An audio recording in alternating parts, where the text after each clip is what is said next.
노동자의 눈으로 바라보는 정치, 경제, 그리고 노동조합이라는 이름으로 여러분들 좀 뵙게 됐고요. 단락은 크게 세 단락으로 나눴습니다. 노동자와 그다음에 자본주의, 그리고 마지막으로 이제 노동조합과 당 이렇게 좀 나눠봤고요. 시작을 바로 하겠습니다. 노동자, 생산자라고 할 때 인류 역사는 자신이 필요한 재화를 노동과정을 통해서 이제 획득하면서 발전해 왔죠. 여기서 뭐 다들 아시다시피 노동과정은 인간의 노동력과 노동수단, 그리고 노동 대상이라고 하는 세 개의 요소를 통해서 이제 진행이 되고 있고, 이러한 인간의 노동 과정은 노동이라는 행위를 통해서 인간한테 필요한 재화를 이제 획득하는 과정. 그래서 획득한 노동 생산물, 재화에 의해서 보다 자유로운 인간으로서의 자기 존재 의미를 좀 가지게 됩니다. 그래서 이 노동 과정 크게 좀 두 가지로 좀 봐야 될 것 같은데, 첫째는 이제 필요한 재화를 획득하는 과정 한 가지와 그 내용 자체가 이제 자유로운 인간으로서 자신의 자유의 영역을 확대하는 과정, 이렇게 두 가지로 좀 봐야 되지 않겠나 싶습니다. 그래서 결국 인간의 자유 영역은 인간의 노동력과 노동수단 그리고 노동 대상으로 구성되는 노동 과정을 통해서 확대하고, 이러한 노동 과정은 현대에 있어서는 과학적 행위라고 이제 이야기를 하죠. 그래서 과학을 통해서 인간은 자유의 영역을 점차 넓혀 나간다. 이렇게 이제 보시면 될 것 같습니다. 인간은 이제 만물의 영장이 되기 위해서는 최소한의 조건은 이제 집단적, 사회적으로 노동 과정을 이제 행한다는 건데, 그래서 인류는 사회를 구성하면서 개별적인 노동의 사묘소 개념 자체가 즉 노동력과 노동수단, 노동 대상이라는 노동의 사묘소 개념이 생산력과 생산수단으로 좀 확대되고 있고, 이때 생산력은 인간에게 필요한 재화를 획득하기 위한 생산 능력을 의미하는 거고, 생산수단은 기계나 도구, 공장, 인프라, 뭐 자연자본, 뭐 이런 것들을 이제 의미하게 됩니다. 이런 과정을 통해서 사회를 구성해 들어가고 있는데, 이런 사회 구성 자체를 사회체를 갖다가 이제 생산 양식이라고 이제 명명을 하는데, 생산력과 생산수단의 소유 관계에 따라서 인간이 구성하는 공동체의 성격이 좀 달라집니다. 그래서 잉여 생산물을 생산하지 못할 정도로 아주 낮은 생산력을 갖고 있었을 때는 인간과 인간과의 대립이 아니라 인간과 자연과의 대립과 투쟁을 통해서 공동체를 구성하는, 즉 계급이 없는 그런 무계급 사회를 구성하게 되죠. 바로 이러한 낮은 생산력과 무계급 사회를 우리는 흔히 원시공산제 사회라고 이제 칭합니다. 그리고 나서 이후 이제 생산력의 발전으로 잉여 생산물이 생기면서 일하면서 먹는 사람과 놀면서 먹는 사람, 즉 인간과 인간이 대립하고 투쟁하는 계급이라는 게 형성되면서 계급 사회를 이제 이루게 되는데요. 최초의 계급 사회는 이제 노예제 사회라고 이제 칭하고 있고, 노예제 사회는 잉여 생산물의 생산과 인간과 자연과의 대립과 투쟁에서 인간과 인간과의 대립과 투쟁으로 이제 전환을 시켰고, 자연 또한 지배계급이 피지배계급을 지배하기 위한 수단으로서 전환되는 이런 모습을 갖게 됩니다. 이러한 노예제 사회는 점차 생산력이 발전하면서 한쪽으로는 자본주의 사회로, 또 다른 한쪽으로는 토지를 중심으로 한 공권제 사회를 거쳐서 이제 자본주의 사회로 발전하게 되는데요. 그래서 자본주의 사회는 현재 우리가 딛고 있는 이 사회 양식을 이야기하는데, 인류가 형성하고 있는 사회 공동체에서 가장 높은 생산력을 가지고 있고, 계급 사회로서는 이제 마지막 사회이자 높은 생산력을 전제로 한 무계급 사회로 가기 위한 최후의 계급 사회다, 이제 보시면 될 것 같습니다. 그래서 요거를 뭐 간단하게 도식화해 보면, 원시공산제 사회, 이후에 노예제 사회, 이후에 봉건제 사회를 거쳐서 자본제 사회로 가는 곳도 있고, 노예제 사회에서 곧바로 자본제 사회로 넘어가는 곳도 있고, 그리고 현대 공산제 사회 이렇게 가는 사회 발전 5단계설을 이야기할 수 있습니다. 이제 노동의 소외와 상품 얘기를 좀 잠깐 해야 될 것 같은데요. 인간은 노동 과정을 통해서 자신의 필요한 것을 생산하는 것이 이제 노동 행위이죠. 이러한 노동 과정은 자신이 필요한 것을 생산하는 행위이기 때문에 노동 그 자체가 의미가 있고, 노동을 통해서 무엇인가 즐겁거나 아니면 어떤 성과물들을 쟁취했다라는 거에 있어서 이제 만족감들을 느끼고는 있는데, 자신의 필요 때문에 생산자가 생산하는 노동행위가 아니고 여타의 지배계급을 위해서 생산하는 노동이라면, 생산자의 노동은 이제 즐거운 노동이 아니라 고역의 노동, 즉 노동으로부터 소외된 그런 노동이 노동이다라고 이제 명명할 수 있을 것 같습니다. 그 인류 공동체 사회에서 계급이 출현하면서 생산자, 뭐 예를 들면 노예라든지 농노, 노동자의 노동 과정은 자신을 위한 노동이 아니라 지배계급을 위한 노동으로 전환되었고 점차 노동의 참 의미를 이제 상실해가기 시작했죠. 이러한 노동의 성격 전환을 흔히 이제 노동의 소외라고 부르게 되고 그러하다 보니까 이제 노동의 소외는 노동은 즐겁고 행복하고 만족한 것이 아니라 힘들고 짜증나고 하기 싫은 과정으로 이제 변화되기 시작했습니다. 그래서 저도 마찬가지인데 흔히 하다 보면 제가 좋아하는 거는 노동 시간에 못하고 소외된 노동 시간에 못하고 쉬어야 될 잠자는 시간에도 못하고 꼭두새벽에 일어나서 뭐 조기 축구를 한다든지 뭐 이제 이런 과정들이 많이 있죠 우리 모두가 이런 것들이 다 이제 이러한 소외된 노동으로부터 나타나는 문제다라고 보시면 될 것 같고요. 그래서 노동이 소외된 상태에서 생산되는 노동 생산물은 생산자의 필요에서 생산하는 것이 아니라 피집 오타가 났네요. 지배계급의 필요에 의해서 생산이 됩니다. 그래서 생산자의 생산물을 직접 전취하는 노예제, 노예제에서 노예주와 봉건 영주와는 달리 자본제 사회에선 자본가 계급은 생산자의 노동 생산물을 교환함으로써, 즉 판매죠. 판매함으로써 이윤을 취득하는 과정을 가지게 되면서 생산자, 즉 노동자가 생산하는 노동 생산물을 상품으로 존재하게끔 만들게 됩니다. 즉 계급사의 최후의 단계인 자본주의 사회에서는 노동 생산물을 인간의 필요에 따라 생산한 재화가 아닌 지배계급의 이윤을 극대화하기 위한 상품으로서 생산이 되죠. 그래서 막스에서 자본론에서 가장 먼저 자본주의를 분석할 때 이 상품으로부터 분석했던 이유가 여기서 나온다라고 볼 수 있을 것 같습니다. 이제 과잉 생산과 전쟁이 있는데요. 인류 발전의 역사는 인간이 필요한 것을 획득하기 위한 노동에서 지배계급을 위한 노동으로 이제 전환이 됐고, 금방 말씀드린 대로 이 과정에서 생산력의 발전은 지배계급을 위한 이제 생산력으로 바뀌었죠. 그래서 인류 역사 중 가장 첨예한 계급적 대립을 하고 있는 자본주의 사회 같은 경우는 생산력 또한 최고의 계급사회만큼 혁명적인 발전을 이루어왔고, 이러한 생산력의 발전은 인간이 필요한 재화를 넘어서서 지배계급의 이윤을 위하여 무제한적인 과잉 생산의 바다로 흘러가면서 인간 이외의 자연 세계조차 위협하는 수준으로까지 이제 발전을 하고 있는 것 같습니다. 그러다 보니까 이제 전쟁도 성격이 달라지는데요. 자본주의 사회 전쟁은 과잉 생산과 사적 소유를 전쟁으로 하는 전쟁입니다. 전제로 하는. 그래서 최초의 계급사인 노예제 또는 이제 봉건제 사회에서의 전쟁은 낮은 생산력으로 인해서 부족한 그러한 재화를 전취하기 위한, 뺏기 위한 그러한 전쟁이었다라고 하면 과잉 생산으로 넘실거리는 자본주의 사회에서의 전쟁은 기존의 생산식에서 빼앗기 위한 전쟁과는 달리 남아도는 상품을 해소하기 위한 전쟁. 그래서 이렇게 전쟁의 성격이 이렇게 변화되어 왔다는 거고요. 그래서 자본주의 사회의 전쟁이 해소하는 것은 상품이라 불리는 노동 생산뿐만 아니라 노동력 또한 이제 포함된다. 그래서 우리가 흔히 뭐 1, 2차 세계대전 과정 속에서 수많은 사람들이 이제 죽고 하는 과정 속에서 이 과잉 노동력에 대한 해소 문제들까지도 전쟁을 통해서 나타나는 것을 우리가 흔히 볼 수 있을 것 같습니다. 그 다음 단락으로 보면 이제 자본주의 사회 이후의 사회로의 전환 얘기인데요. 그래서 자본주의 사회는 인간의 노동 생산물, 즉 상품이 넘칠 정도로 생산력이 발전한 사회, 아까 말씀드린 대로.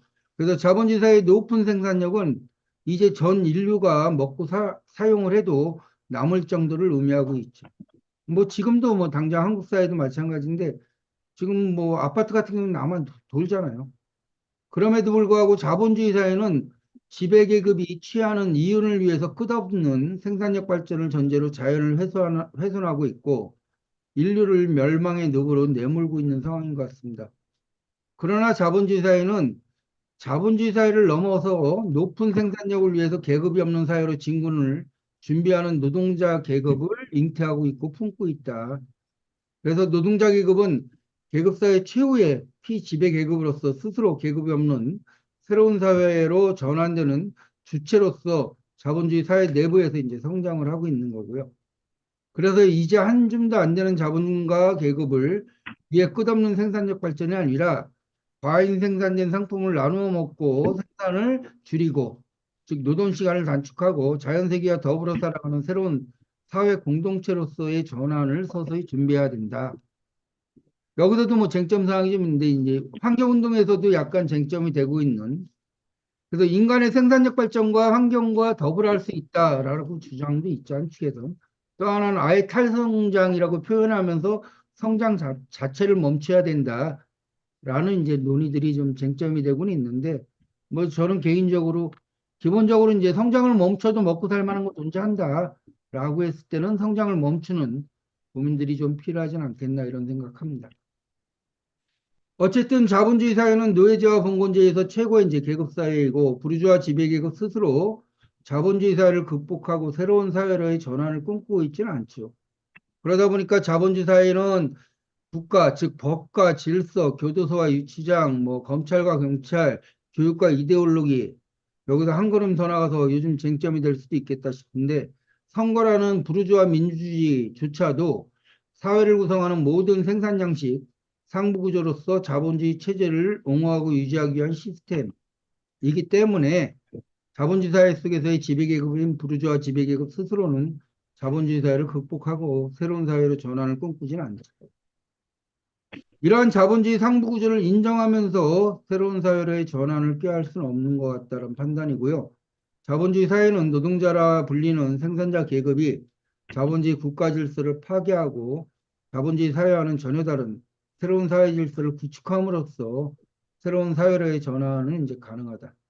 그런 것들이 이제 노동자가 주체가 돼서 노동자 계급이라는 피지배 계급의 철폐, 노동자가 노동자 계급을 스스로 해소시켜야 하지만 전혀 새로운 사회로의 전환이 가능하다는 거죠. 그런 의미에서 자본주의 자체의 파괴와 전혀 새로운 진로서의 전환, 이런 것들이 고민돼야 된다.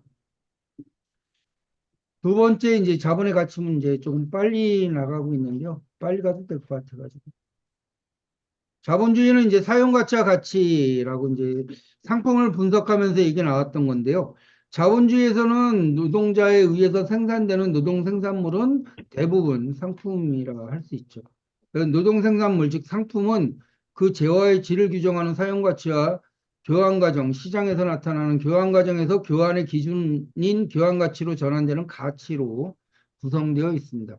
그래서 사용가치는 그 재화의 질을 규정하고 있고 노동자의 구체적 유용노동으로부터 생산이 되고 반면에 가치는 그 재화의 양을 규정하면서 노동자의 추상적 인간 노동으로서 이제 생산이 되죠. 그래서 사용가치와 가치에 대한 예를 들면 소중한 것과 뭐 비싼 것, 뭐 이렇게 구분이 되듯이 전혀 다른 개념이다. 그럼에도 불구하고 하나의 노동 생산물 안에 같이 존재한다라고 이해하시면 될 것 같고요. 이걸 조금 더 이제 얘기해 보면 A라는 상품의 사용 가치가 전혀 다른 B라는 상품의 사용 가치와 교환이 될 때는 이때 B는 A의 교환 가치라 이제 부르게 됩니다. 그래서 교환 가치는 어떤 한 종류의 사용 가치가 다른 사용 가치와 교환되는 양적 관계를 의미하는 거고요. 그래서 사용 가치가 서로 다름에도 교환이 되는 이유는 바로 이러한 특정한 공통의 양이 각각의 상품 속에 존재하기 때문에 그렇다라는 겁니다. 그래서 바로 이러한 공통의 양, 이걸 바로 이제 가치라고 이야기하는 거고요. 또한 가격은 상품의 교환 가치의 하나로 그 상품의 가치를 일정량으로 이제 표현하는 건데, 그러다 보니까 이제 가치는 각각의 사용 가치가 다른 상품들 내부에 존재하는 공통의 추상적 노동의 생산물로서 교환의 기준이 되고, 이러한 교환의 기준이 되는 가치는 사회적 평균 노동 시간으로 이제 규정이 됩니다. 그래서 A와 B가 교환될 수 있는 건 사회적 평균 노동 시간으로서 A를 생산하는 노동 시간과 B를 생산하는 노동 시간에 따라서 각각 비례적으로 이제 교환이 가능한 거죠. 화폐와 금 얘기를 조금 하면 시장에서 두 개의 상품이 교환될 때 그 기준은 각각의 상품에 내재되어 있는 가치의 크기로 이제 교환이 되는데 가치의 크기는 바로 그 상품을 생산할 때 금방 말씀드린 대로 소요된 사회적 평균 노동 시간이죠. 그러나 두 개의 물건을 교환할 때 전제가 되는 것은 바로 이제 시공간의 결합 문제인데 시공간이 다른 경우에는 이제 교환이 이제 불가능한 조건 속에서 잉여 생산물이 생긴 이후에 형성된 교환의 발전은 교환의 장인 시장에서 시공간이 결합된 물물 교환을 시작으로 해서 물물 교환의 대상인 A와 B가 동일한 사회적 평균 노동 시간에 의해서 생산된 노동 생산물을 기준으로, 즉 가치를 기준으로 해서 이제 교환되어지면서 발전해 왔다. 그래서 교환이 기준이 되는 것은 이제 바로 화폐라고 표현을 하는데요. 화폐는 교환의 대상이 되는 A와 B를 생산하는 사회적 평균, 노동 시간에 의해서 생산되는 상품이자 교환의 기준이 됩니다. 이러한 화폐는 많은 세월이 흘러서 금으로 결정이 되면서 화폐는 곧이어 이제 금이다라고 이제 표현할 수 있는 거고요. 그러다 보니까 화폐 임금은 교환의 대상인 A와 B의 가치를 재는 척도로서 가치 척도, 그 다음에 상품과 화폐, 상품으로 교환되는 과정에서의 유통수단, 그리고 또한 상품 화폐, 상품, 즉 판매와 구매가 연속되는 교환의 과정에서 상품 판매와 화폐, 상품이 분리되면서 화폐를 쌓아두고 보관하는 과정에서 형성되는 축장 화폐로서도 기능을 합니다. 그리고 네 번째 화폐의 기능으로서는 구매 과정에서 화폐의 기능인 지불수단으로서의 기능을 갖고요. 마지막으로는 이제 세계 화폐로서의 기능. 그래서 요거는 약간 좀 책마다 다르긴 한데 화폐의 기능을 크게 5가지로 보는 경우도 있고요. 아니면 첫 번째와 두 번째, 그다음 마지막 세 번째, 네 번째, 다섯 번째 하나로 묶어서 이렇게 3가지 기능으로 보기도 합니다. 근데 제가 볼 때 뭐 특별한 건 아닌데 어쨌든 뭐 그렇게 보고 있다라는 거고요.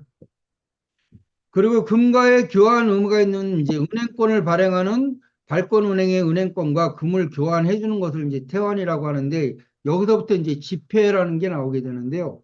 그래서 역사적으로 태환제도는 이제 금화가 중심이 된 금화본위제와 금계가 중심이 됐던 금지금본위제, 그 다음에 영국의 파운드를 중심으로 한 금환본위제 이렇게 3가지 형태가 좀 나타났었고요. 그리고 환율이라 불리는 외환 시세는 태환제도를 실시하는 두 국가의 지폐가 금을 중심으로 두 국가 간의 운송비를 한계로 변동하는 그런 과정 속에서 이제 교환되는 것을 이제 환율이라고 이야기할 수 있습니다. 그러나 이제 1930년도 대공황을 거치고 나서 금태환제는 대부분 국가에서 이제 정지가 됐고 33년도부터는 이제 프랑스, 벨기에 등 금블록 국가를 제외하고 대부분의 국가가 이제 금태환제를 정지한 상황이 됐고 36년도에는 금블록조차도 이제 국가조차도 금태환을 이제 정지하게 되면서 실질적으로 현재 상태에서는 다 이제 불태환 지폐를 발행하고 있는 상태죠. 그래서 금태환을 정지한 이유는 여러 가지가 있는데요. 일단은 핵심적인 건 그겁니다. 금을 기준으로 지폐를 발행하는 것은 당연한데 왜냐하면 태환을 해야 되기 때문에.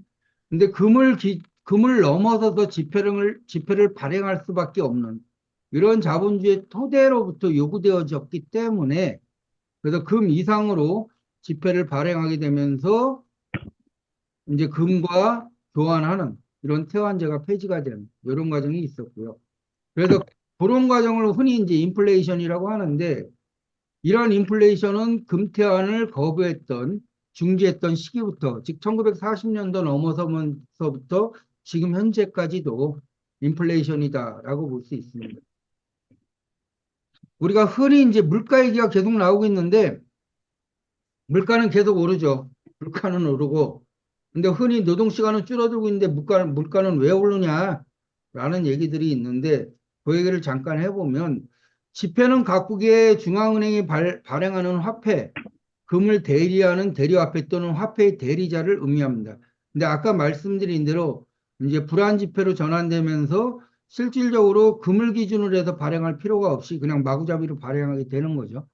이러한 지폐 유통은 지폐에 의해서 상징적으로 표현되는 화폐, 가 현실적으로 유통되지 않으면 안 되는 양에 의해서 규정이 되는데 금방 말씀드린 대로 지폐와 화폐의 교환 관계에서 화폐와 지폐와의 교환을 발권은행이 보증하는 태환은행권과 국가가 폭력적으로 유통을 강제하는 불황은행권으로 나눠지면서 지금 현대 지폐는 이제 불황은행권으로 전환되어 있다. 이렇게 이제 대부분 볼 수 있을 것 같습니다.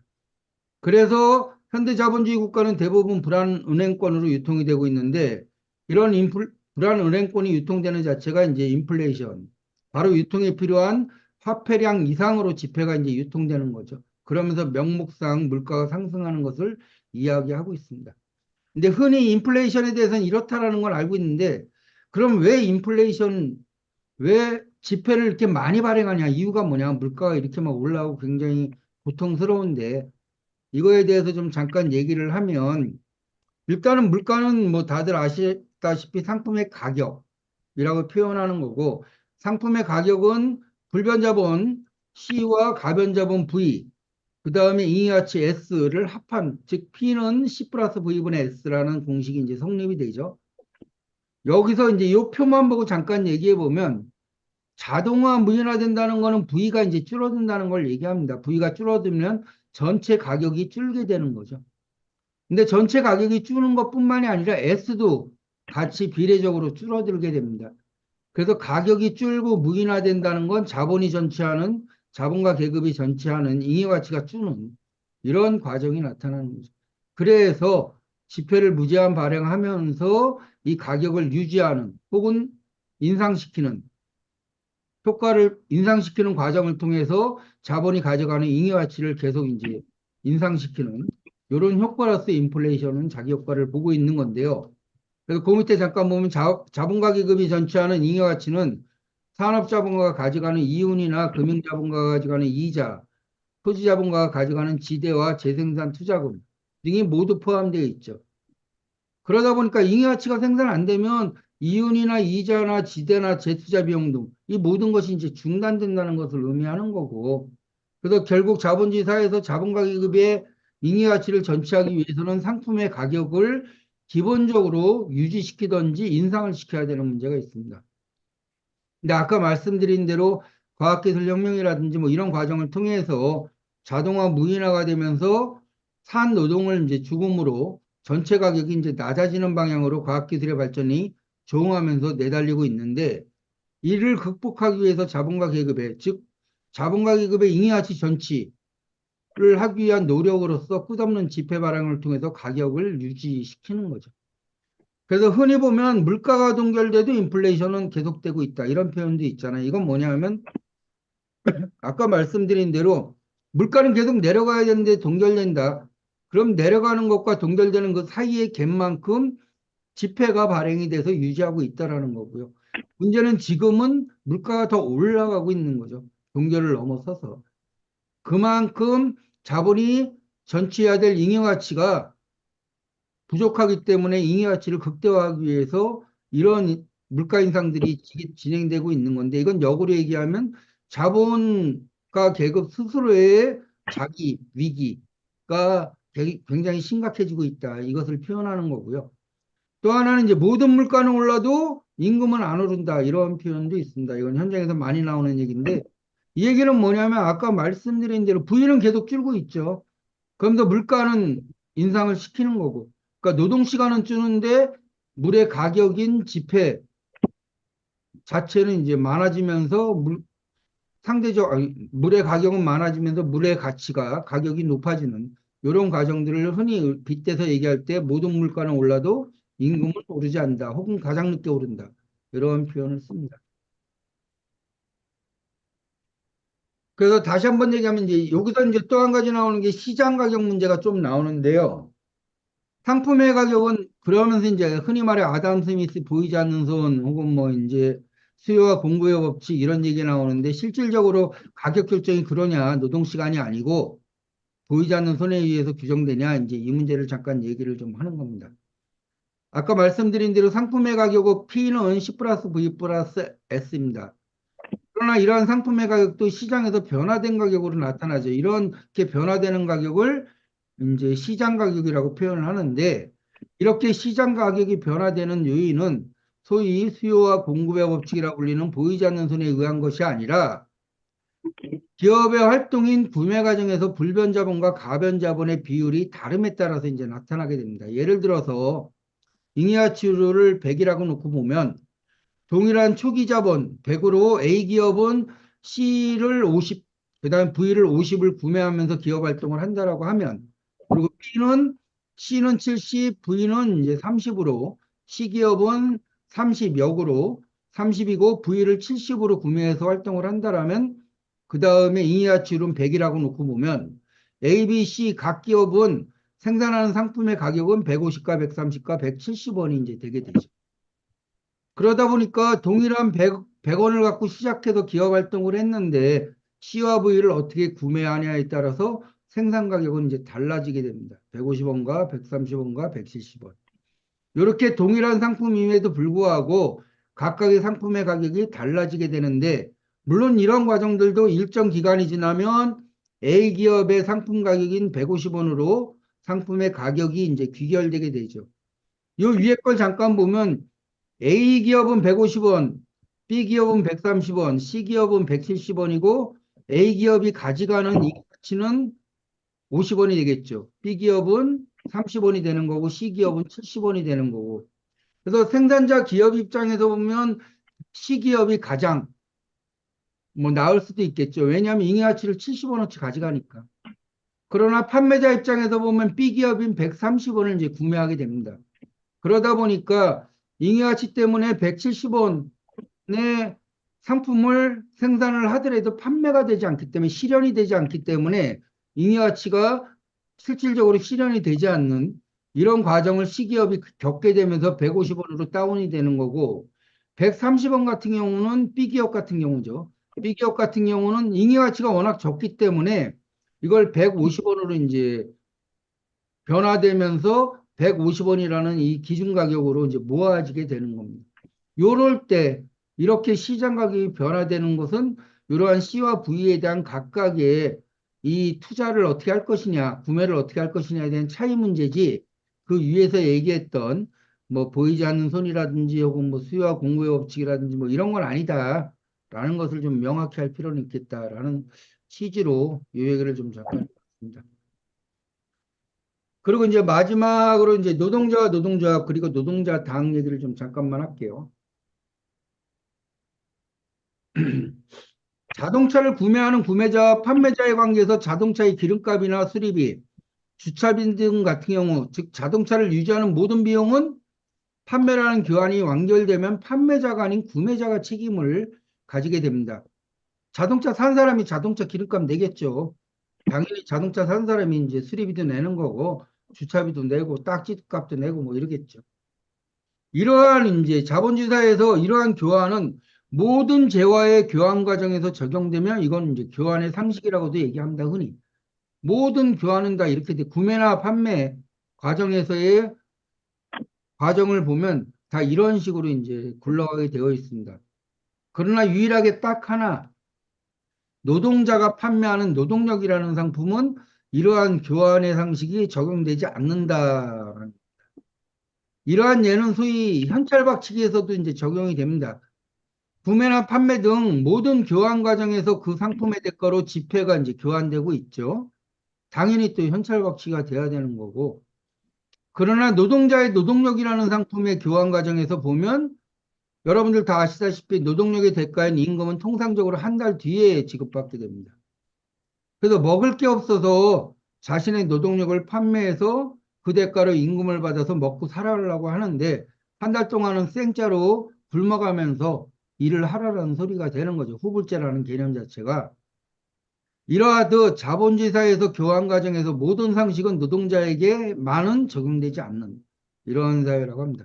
그래서 우리가 흔히 집회나 이런 데 보면 우리 투쟁조끼 뒤에 보면은 세상을 바꾸자라는 이 세상을 바꾸자라는 6글자가 무엇을 의미하냐면 바로 이런 걸 의미한다는 거예요. 노동자에게 있어서는 가장 불공정한, 불공평한 이런 사회가 자본주의 사회이기 때문에 세상을 바꾸자 뭐 이런 얘기하는 건 아닌가 싶습니다. 어쨌든 간에 이 속에서 이제 노동자와 노동조합이라는 단락을 보면 노동자는 자신의 노동력을 판매하고 그 대가로 임금을 받는 흥정의 주체가 되죠. 그리고 흥정을 보다 효과적으로 하기 위해서 노동조합을 중심으로 노동상권을 행사하게 됩니다. 그래서 노동력의 대가인 임금 관련한 요구는 단순하게 임금을 올려달라라는 것뿐만이 아니라 그 질과 양을 규정하는 노동시간과 노동강도도 함께 맞물려 제기가 되는 거죠. 그래서 임금 인상과 노동시간 단축, 노동강도 조화 이 세 가지는 하나의 세트지 무엇을 포기하고 무엇을 얻고 하는 문제는 아니다. 우리가 흔히 그렇잖아요. 배추 하나를 사더라도 배추값을 싸게 사는 것과 그 다음에 같은 가격이면 많이 사는 거. 그리고 같은 가격, 같은 양이면 뭐 튼튼한 알이 좋은 거. 뭐 이렇게 가는 거죠. 그래서 무엇을 포기하고 뭐 가격을 포기하고 시간을 어떻게 한다. 혹은 뭐 가격을 챙기고 시간을 어떻게 한다. 뭐 이런 건 말도 안 되는데 다들 아시다시피 요번에 주 50시간 문제 관련돼서도 그랬고 옛날에 그 이전에 주 40시간 문제 할 때도 그랬고 노동시간 단축하면서 임금을 이제 포기하는 이런 경우의 수들이 현실적으로 많이 존재했었죠. 그래서 임금을 올리면서 노동시간 연장을 받아들이든지 아니면 노동시간 단축을 쟁취하면서 임금을 인하한다든지 혹은 노동 강도를 높이면서 노동시간 단축이나 임금 인상을 요구하는 투쟁은 결코 승리한 투쟁이 될 수는 없다라는 얘기를 좀 하는 거고요. 또 하나는 노동자는 자신의 노동력을 판매하고 그 대가로 이제 임금을 받다 보니까 노동력 대가인 임금은 도대체 뭐냐? 이 어느 선이 적정하냐? 이게 이제 쟁점이 될 수 있는데 명확하게 뭐 여러분들 다 아시다시피 노동력의 대가인 임금은 노동력의 재생산 비용이라고 할 수 있습니다. 즉 동일한 노동력을 재생산하기 위해서 소용되는 필요한 상품의 가격이 되는 거죠. 그래서 한 달 임금을 받는다면 한 달 동안 노동력을 재생산하기 위해서 먹고 자고 싸고 생활하는 모든 것들에 필요한 물건을 살 만한 가격을 이제 의미하게 됩니다. 그러나 노동력의 대가인 임금을 다 받는다 손 치더라도 임금을 받지 못하는 노동을 통해서 생산되는 잉여가치는 자본 가격을 전취하게 되는 거죠. 그래서 현실적으로 이 구조상 보면 임금을 100%다 받는다 손 치더라도 여전히 뺏기는 게 존재한다라는 걸 확인할 필요가 있고요. 두 번째로는 노동력의 대가조차 아까 위에서도 잠깐 인플레이션 말할 때 말씀을 드렸는데 자본주의 전반적 위기가 나타나는 즉 인플레이션 시기에는 노동력 재생산비가 끊임없이 오르기 때문에 노동력의 정당한 대가라는 건 한정이 없습니다. 이러한 조건 속에서라면 한정된 금액이 아니라 끊임없는 인상을 전제로 요구를 해야 된다. 쌀값이 오르잖아요. 집값이 오르고 뭐 물값이 오르고 뭐 옷값이 오르고 계속 오르기 때문에 요런 건 이것 다 물가거든요. 물가가 오른다라는 걸 전제로 했을 땐 이게 그래서 노동력이 우리가 어느 정도 돼야지 적정하다라는 것에 대해서는 뭐 교과서적으로는 노동력의 재생산비 이렇게 표현을 하지만 인플레이션 시기라는 조건 속에서 보면 그 물가 재생산비에 필요한 물가조차도 계속 오르기 때문에 이게 끊임없는 인상을 전제로 요구할 수밖에 없다라는 거죠. 그렇게 요구를 하더라도 잉여가치는 여전히 자본가들이 가져간다. 이 얘기를 좀 말씀드릴 필요는 있겠다 싶습니다. 그리고 또 하나는 노동자의 요구는 흔히 이제 노동조합을 중심으로 진행이 되는데 흔히 많은 사업장에서 이런 것들이 좀 있습니다. 일부 조합원들에게는 필요한데 또 다른 일부 조합원들에게는 필요하지 않는 요구. 이런 건 노동조합 요구로 가져가서는 안 된다. 대표적인 게 정규직과 비정규직의 요구가 있을 수는 있겠죠. 정규직한테는 의미 없는데 비정규직한테 의미 있는 요구라든지 혹은 정규직한테 의미 있는데 비정규직한테는 의미 없는 요구라든지 뭐 다른 예로는 뭐 여성한테는 필요한 요구인데 남성한테 필요 없다든지 남성한테 필요한데 여성한테 필요 없다든지 혹은 뭐 이제 이게 본봉표 문제 관련돼서 고참한테 필요하고 뭐 신참한테 필요하지 않고 뭐 이런 것들 이렇게 분리된 요구가 아니라 노동조합은 요구는 단일한 요구여야 된다. 그리고 단결과 승리가 아닌 분열과 패배로 가는 분리된 요구 자체로서는 노동조합 요구를 가져갈 수가 없다. 그런데 흔히 지금 노동조합의 요구를 보면 대부분 그렇습니다. 그래서 이중적 요구를 걸기도 하죠. 그나마. 이거는 비정규직 요구다. 이거는 무슨 여성 요구다. 뭐 이런 식으로 가져가는데 여기에 대한 테크닉을 좀 발휘할 필요는 좀 있겠다. 단일한 요구를 어떻게 만들어서 공동의 투쟁들을 조직해 들어갈 수 있겠냐. 왜 그러냐라는 건 바로 다음에 이제 나오게 되는데요. 그 얘기를 이제 같이 한번 얘기해 보도록 할게요. 노동조합을 중심으로 한 노동자 투쟁 얘기를 합니다. 자본주의 사회에서 노동자들은 불평등을 해소하기 위해서 개인이 아닌 다수가 노동조합을 결성하게 되죠. 개별적으로 또 교섭이 됩니다. 그리고 개별적 교섭은 사측이 간절하게 원하고 있는 요구죠. 우리가 흔히 말하는 연봉제 교섭이 다 개별적 교섭인데 뭐 능력급제 교섭, 성과급제 교섭 이거 다 개별 교섭이죠. 근데 노동조합 차원에서는 노동자들의 불평등을 해소하기 위해서는 쪽수로서 다수로서 집단적 교섭을 하기 위해서 노동조합을 결성하게 됩니다. 이렇게 결성된 노동조합으로 노동자들의 집단적 교섭과 교섭력을 높이기 위한 집단적 행동, 파업권을 행사하게 되죠. 근데 흔히 뭐 어디나 마찬가지지만 노동조합이 있는데 교섭권은 포기하는 경우가 흔히 많습니다. 이게 뭐냐면 노동조합에서 연봉제를 받아들이는 게 그런 케이스입니다. 노동조합에서 임금교섭권을 포기하고 개별 조합원들이 능력급 각각의 능력으로 교섭을 하게 만들고 각각의 뭐 능력급제를 중심으로 해서 연봉교섭하게 한다든지 뭐 이렇게 하는 사업장들이 꽤 많은데 그러면서 우리 노동조합은 뭐 잘하고 있다라고 얘기하는데 제가 볼 때는 노동조합에서 교섭권을 포기하는 거 아니냐. 그거는 허울뿐인 노동조합 할 게 없다 별로 국가갖고는 이렇게 좀 보는 거고요. 그래서 노동조합은 핵심적인 거는 교섭권을 움켜줘야 된다. 그러려면 단일한 요구로 집단적 교섭을 행하는 것들이 필요하다라는 거고요. 이러한 노동자의 세 가지 권리는 노동자의 불평등한 조건을 향상하기 위한 노동자 투쟁의 전제 조건이 된다라는 겁니다. 그러나 노동자의 노동상권은 노동력을 판매하고 그 대가로 임금을 받는 교환관계에서 불평등을 해소하기 위한 전제 조건이지 노동력을 판매하고 그 대가로 임금을 받는 교환관계를 완전히 해소하는 즉 자본주의 생산 양식을 극복하기 위한 전제 조건이 되지는 못한다. 이게 노동조합의 한계다. 노동조합이 존재하는 이상 자본주의 시스템은 그대로 존재합니다. 즉 노동자가 교섭을 한다는 건 자신의 노동력을 판매하고 그 대가로 임금을 받는다는 걸 의미하는 건데 노동력이라는 상품이 노동시장에서 교환된다라는 얘기는 그 시스템 자체가 자본주의 시스템이라는 거죠. 그래서 노동조합은 그러한 자본주의 시스템을 인정하는 전제하에 불평등을 해소하는 수준에서 이제 머물게 된다라는 겁니다. 그래서 노동조합을 중심으로 한 노동자들의 투쟁은 흥정의 과정에서 노동력의 대가인 임금의 정당한 값을 받지 않은 투쟁이지 자본주의 사회를 극복하는 투쟁은 결코 아니다. 그럼에도 불구하고 노동자는 쳇바퀴 안에 다람쥐 신세를 벗어나기 위해서 즉 자본주의 생산 양식을 극복하기 위한 모색을 어디서 해야 하냐면 노동자 투쟁의 과정에서 찾을 수밖에 없다. 별도로 노동자 투쟁, 임금 인상 투쟁, 단체 협약 쟁취 투쟁은 별도로 하고 새로운 사회 건설을 위한 투쟁은 또 딴 데 가서 한다는 게 아니라 노동조합 내부에서 노동조합 조합원들에게 이러한 것들을 훈련시키고 교육시키고 해 들어가야 된다라는 거죠.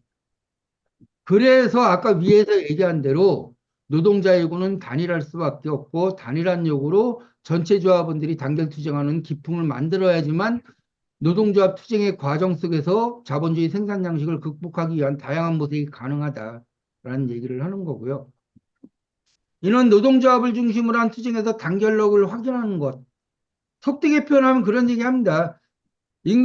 임금액 얼마 올리는 거, 노동조합에서 요구한 임금액 올리는 문제와 그 다음에 노동조합을 중심으로 단결하는 문제와 비교를 해봤을 때, 물론 노동조합으로 단결되면서 그러니까 임금을 올리는 것까지 되면 100점 만점이 되겠죠.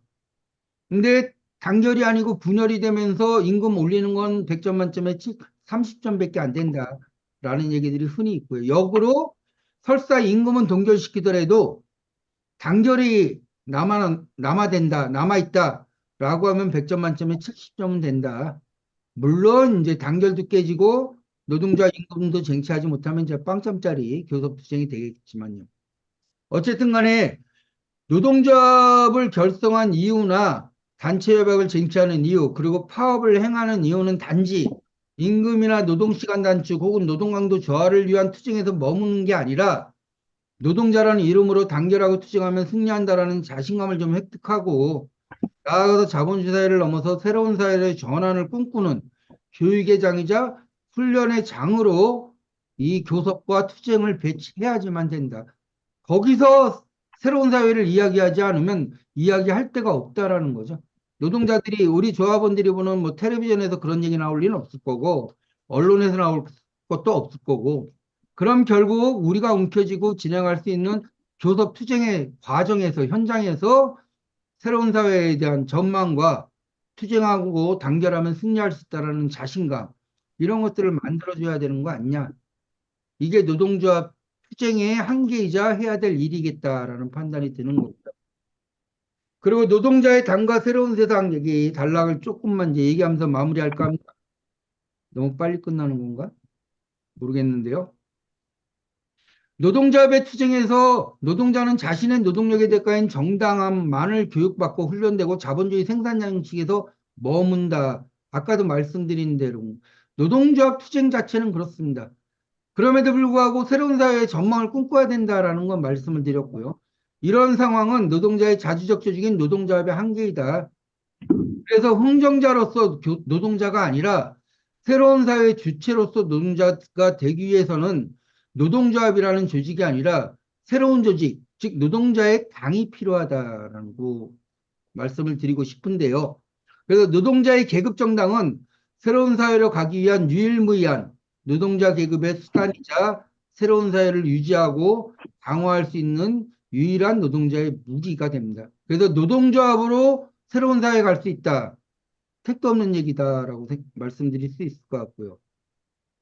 다른 걸 또 얘기해 보면 노동조합 어디 갔죠? 있다. 노동조합을 중심으로 한 노동자의 투쟁은 세 가지 정도로 우리가 영역 구분할 수 있습니다. 경제 투쟁, 정치 투쟁, 이데올로기 투쟁. 이거는 계급, 그러니까 당의 투쟁 영역이 아닙니다. 노동조합이라는 대중조직의 투쟁 영역이고요. 그러다 보니까 노동자 계급정당 건설과 강화를 위해서 노동조합의 경제투쟁과 노동조합의 정치투쟁, 노동조합의 이데올로기 투쟁, 이 모든 투쟁은 노동자 계급정당 건설과 강화를 위해서 배치가 돼야 된다라는 식으로 결론이 좀 나야 된다라는 거고요.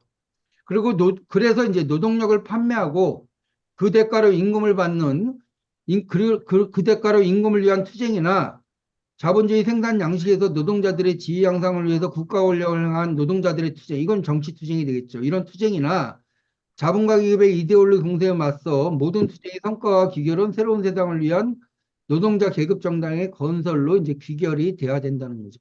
그래서 예를 들면 요즘 많이 쟁점되고 있는데요. 자본주의 사회에서 선거 투쟁은 도대체 어떻게 봐야 되냐? 부르주아 의회 내 의석 획득을 위한 투쟁이 아니다. 노동자 계급 정당 건설을 위해서 선전하고 선전하는 장으로 귀결돼야 된다.